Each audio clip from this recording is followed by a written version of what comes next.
हमारे बुजुर्गों ने लिखा, इमाम अहले सुन्नत ने भी फतावा रज़विया में लिखा कि एक हदीस है जिसकी सनद यूं है, अल्लाह ने जिब्रील से बयान किया, जिब्रील ने रसूलुल्लाह से बयान किया, रसूलुल्लाह ने अली मुर्तजा से बयान किया, अली ने इमाम हुसैन से बयान किया, इमाम हुसैन ने ज़ैनुल आबिदीन से, उन्होंने मोहम्मद बाक़िर से, उन्होंने जाफर सादिक से, उन्होंने मूसा काज़िम से, उन्होंने अली रज़ा से बयान किया। यहाँ तक हदीस की सनद है। इमाम अहले सुन्नत लिखते हैं, इन नामों को किसी पागल के कान में अगर पढ़ के दम कर दिया जाए,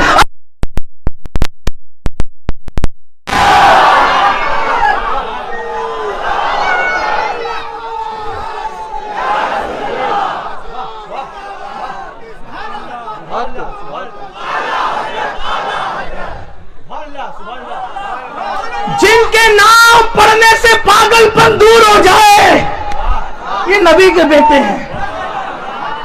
फिर नकी की क्या शान है, तकी की क्या शान, हसन अस्करी की क्या शान है।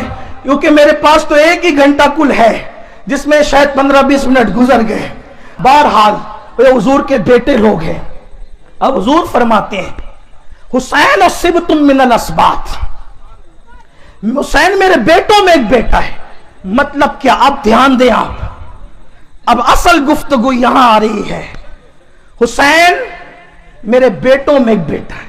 देखो, किसी बात की अहमियत बतानी हो तो क्या कहते बताएं, सारा बाग समेटो ना तब गुलदस्ता बनता है। तवज्जो आपकी, सारा बाग समेटो तब गुलदस्ता बनता है। हुसैन और सिबतुम मिनल अस्बात, हुसैन मेरे सारे बेटों में एक बेटा है। मतलब क्या?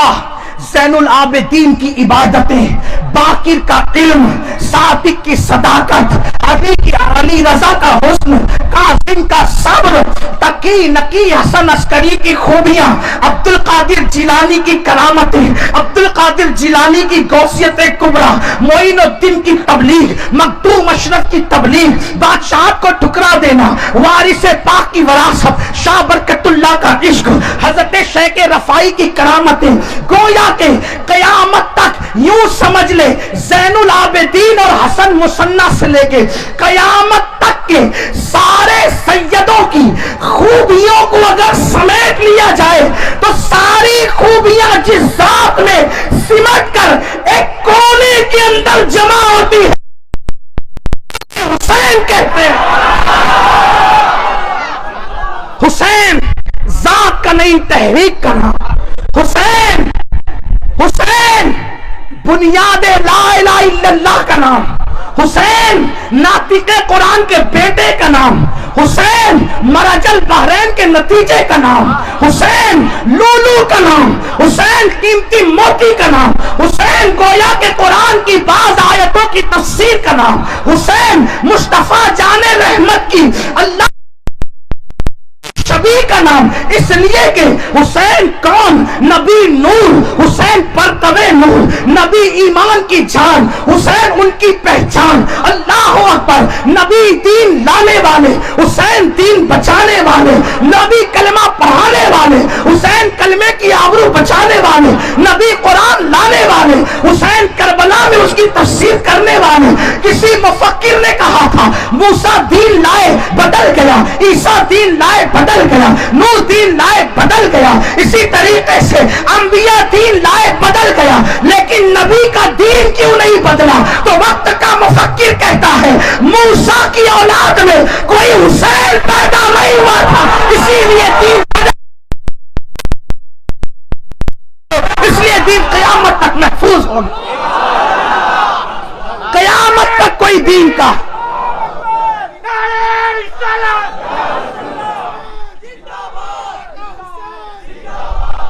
क़यामत तक अब अगर कोई दीन का मुहाफिज बफर्ज़ मुहाल ना भी पैदा हो तो नबी का दीन मिटने वाला नहीं है। इसलिए कि जमीन पे करबला मौजूद है, इमाम हुसैन वो है। लेकिन अब आपसे ये कहना चाहता हूं, उनसे जो मोहब्बत करे, हुजूर ने दुआ की, अल्लाह मैं हुसैन से मोहब्बत करता हूं, जो हुसैन से मोहब्बत करे तू भी उससे मोहब्बत कर। हम सब हुसैनी हैं, बोलो अल्हम्दुलिल्लाह। हम सब हुसैनी हैं, कौन से हुसैन है? शरबत वाले। हंसने की बात नहीं, मैंने कोई लतीफा नहीं कहा, दिल का दर्द है ये, जो हर जगह ही कहता हूं। शरबत वाले हुसैनी, खिचड़े वाले हुसैनी, मुहर्रम के मौके पे ढोल ताशे वाले हुसैनी, मलीदे वाले हुसैनी। शरबत खिचड़ा मलीदे का तो इनकार भी नहीं करता, इसलिए कि उसी की खैरात खा खा कर तो इतने बड़े बड़े हैं, इनकार कैसे करूंगा। लेकिन एक बात कहता हूं, अगर वाकई हुसैनी हो तो इमाम हुसैन ने तो दीन की मुहाफिजत की और हम दीन को पामाल कर रहे हैं। असल मामला यह है, वो दीन के लिए, इमाम हुसैन के नजदीक दीन कितना कीमती था देखें। एक तरफ दीन है, एक तरफ हम शबीए पैगंबर अली अकबर है। निदा आ रही है, दीन बचाओगे कि अली अकबर को? अली अकबर को मिटा देंगे, दीन बचाएंगे। एक तरफ दीन है, दूसरी तरफ कासिम जैसा भतीजा है। हुसैन क्या लेना है? का कासिम को लुटा देंगे, ऐसे के टुकड़े टुकड़े करवा दें, आसान है अपने लिए, लेकिन दीन बचाएंगे। एक तरफ 6 महीने का मासूम है अली असगर, एक तरफ दीन है। कौन चाहिए? अली असगर को मिटा देंगे, दीन बचाएंगे। फिर आखिर में एक मकाम वो भी आता है, 18 नबी के घराने के फर्द लुटाते हैं। आखिरी में कहा जाता है तेरी जान है ना हुसैन, तेरी जान है और अल्लाह का दीन है, किसको चुनोगे? का जान भी लुटा देंगे, दीन बचाएंगे। गोया दीन कितना कीमती है। अगर मैं गलती कर रहा हूं तो मेरे उलमा मुझे अभी मेरी इस्लाह करेंगे। जाने अली अकबर से बढ़कर दीन की कीमत, जाने कासिम से बढ़कर दीन की कीमत, जाने औनो मोहम्मद से बढ़कर दीन की कीमत, अली असगर से बढ़कर दीन की कीमत। हत्ता के हुसैन पाक अपनी जान लुटाकर दीन बचाकर बता रहे हैं कि मेरी जान से भी बड़ी कीमत किसकी है? अल्लाह के दीन की है। अब हुसैनियों तुमसे पूछना चाहता हूं, एक तरफ दाढ़ी एक तरफ दीन, किसको चुन रहे हो? दीन को पामाल करके दाढ़ियां मुंडा रहे हो। एक तरफ गाना, दूसरी तरफ दीन, किसको चुन रहे हो? दीन को पीठ के पीछे डाल के गानों को। एक तरफ जिना का अड्डा, दूसरी तरफ दीन, किसको चुन रहे हो? दीन को पीठ के पीछे डालकर जिना के अड्डों को।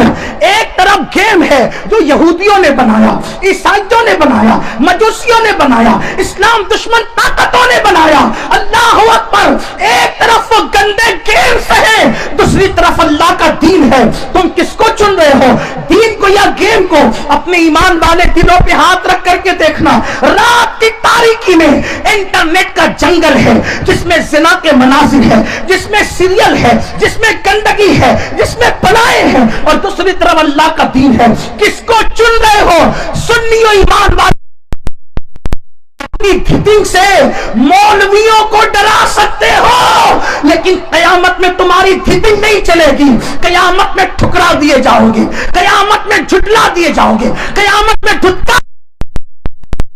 मैंने अली अकबर को दीन के लिए लुटाया, मैंने कासिम को दीन के लिए लुटाया, मैंने अस्कर को दीन के लिए लुटाया, मैंने अपनी जान को दीन के लिए लुटाया, मैंने अपने वतन छोड़ा, नबी के मजार को छोड़ा, दां के मजार को छोड़ा, हसन के मजार को छोड़ा, अपने वतन को छोड़ा। ऐसा छोड़ा कि लोग वतन छोड़ते हैं तो भी वतन की निस्बत बाकी रखते हैं, वतन छोड़ते हैं तो भी वतन की निस्बत बाकी रखते हैं। जैसे अगर कोई जाकर सऊदी में बस जाए, गुजरात का तो भी गुजराती ही कहलाता है, वतन की निस्बत बाकी रही। इसी तरीके से ईरान वाले, तोरान वाले, बगदाद वाले यहां आए, बगदादी कहलाए, ईरानी कहलाए, तोरानी कहलाए, सजजी कहलाए, सब्जवारी कहलाए। बोलो वतन की निस्बत बाकी है कि नहीं? हुसैन ने वतन कैसे छोड़ा? मदीने वाले कहलाते थे, अब है करबला वाले। अब हुसैन करबला वाले कहलाते हैं, हालांकि वो हकीकत में मदीने वाले हैं। तो कयामत में जब सामना होगा, सिर्फ खिचड़े पे मोहब्बत हुसैन का सौदा करने वालों, सिर्फ शरबत के हुसैनी बनने वालों, यकीनन खिचड़ा शरबत कभी छूट नहीं सकता, मगर इसी पर मोहब्बतों का इन्हिसार میں کیا منہ لے کر جاؤ گے؟ میں نے تو علی اکبر لٹایا، میں نے تو قاسم لٹایا، میں نے تو علی اصغر لٹایا، اور تو داڑھی بھی نہ بچا سکا، تو مسجدوں کو ویران کرتا رہا، ظالم تو جمعہ بھی پڑھنے کے لیے نہیں گیا، ظالم تو پڑوسیوں کا خیال بھی نہیں کیا، حتیٰ کہ ماں باپ کو بھی تو نے چھوڑ دیا۔ ارے میں نکلا کربلا کے لیے تو ماں کے مزار سے لپٹ کر نکلا، اور ماں کا دوپٹہ ساتھ میں لے کر نکلا، کہ جس کے سر پہ ماں کا آنچل ہوتا ہے وہ کبھی ناکام نہیں ہوتا۔ امام حسین کربلا میں گئے تو ماں کے آنچل کے سائے میں گئے، اللہ اکبر، لیکن وہاں بھی ماں نے ساتھ نہیں چھوڑا۔ بابا فرید الدین گنج شکر فرماتے ہیں کہ جب کربلا کی شب آئی، 10ویں شب، ایک خاتون نے خواب دیکھا کہ ایک بی بی با نقاب ہے جو کربلا کی کنکریاں چن کر اپنی گود میں رکھتی، ایک بی بی با نقاب ہے جو کربلا کی کنکریاں چن کر گود میں رکھتی ہے اور اپنے کربلا کی زمین کو صاف کرتی ہے۔ اس خواب دیکھنے والی بی بی نے پوچھا، بی بی آپ کون ہے؟ اور روتی جا رہی ہے، کنکریاں اٹھاتی جا رہی ہے، زمین صاف کرتی جا رہی ہے۔ پوچھا بی بی آپ کون ہے؟ تو کہا میں بنت پیغمبر فاطمہ ہوں۔ یہ کیا کر رہی ہے؟ کہا یہ زمین کربلا ہے، دوپہر میں کل میرا بیٹا حسین اسی زمین کربلا پہ گرے گا، تو کنکری ہٹا رہی ہوں، کہیں میرے بیٹے کو کنکری چبھ نہ جائے، اس کا انتظام کر رہی ہوں تاکہ میرے بیٹے کو کنکری چبھ نہ جائے۔ فاطمۃ الزہرا ماں ہو کر، توجہ کرنا، فاطمۃ الزہرا ماں ہو کر اپنے بیٹے کو چبھنے والی کنکری کو اٹھا کر ہٹا رہی ہے، میرے شہزادے کے نازنین بدن پہ کنکری چبھ نہ جائے۔ کیسے حسینی ہو؟ یزید کے تیر تو بند ہو گئے، اور یزید کے تیر چلنے بند ہونے، یزید کے تیر کتنے دن چلے؟ امام حسین بھی یزید کے تیر کتنے دن چلے؟ ایک دن، ایک دن بھی نہیں، آدھا دن۔ صبح سے چلنا شروع ہوئے، دوپہر میں بند ہو گئے۔ غلطی کروں تو آپ بھی اصلاح کر سکتے، کوئی میں بڑی بات نہیں کر رہا ہوں، آپ کو سمجھانے کے لیے آپ ہی کے ذہن کے مطابق۔ یزید کا تیر کتنے وقت تک چلا؟ 6 سے 7 گھنٹے، 8 گھنٹے۔ تم تو 1300 سال سے تیر چلا رہے ہو حسین پر۔ حسین اب بھی کربلا میں ہے۔ حسین کون کہتا ہے اب کربلا میں نہیں ہے؟ حسین اب بھی کربلا میں ہے۔ فرق اتنا ہے، کل دشمن تیر چلا رہا تھا، آج دوستوں کے تیر چل رہے ہیں۔ کل دشمن تیر کے تیر چل رہے ہیں، اور فرق اتنا ہے، کل تیر چل رہے تھے جسم پہ لگ رہے تھے، آج تیر چل رہے ہیں دل پہ لگ رہے ہیں۔ کون سا تیر؟ وہاں تیر چلانے والا شام میں بیٹھا تھا، صرف شام میں، اور تیر کربلا میں چل رہے تھے۔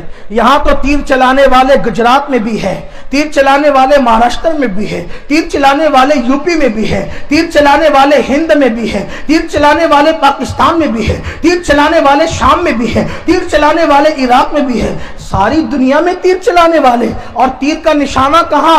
دل پر۔ لیکن یاد رکھیں، وہ جان بوجھ کے چلا رہا تھا اور جسم پہ لگ رہا تھا، لیکن یہاں جان بوجھ کے تیر نہیں چل رہے ہیں، انجانے میں تیر چل رہے ہیں، لیکن لگتے حسین کے دل پہ ہیں۔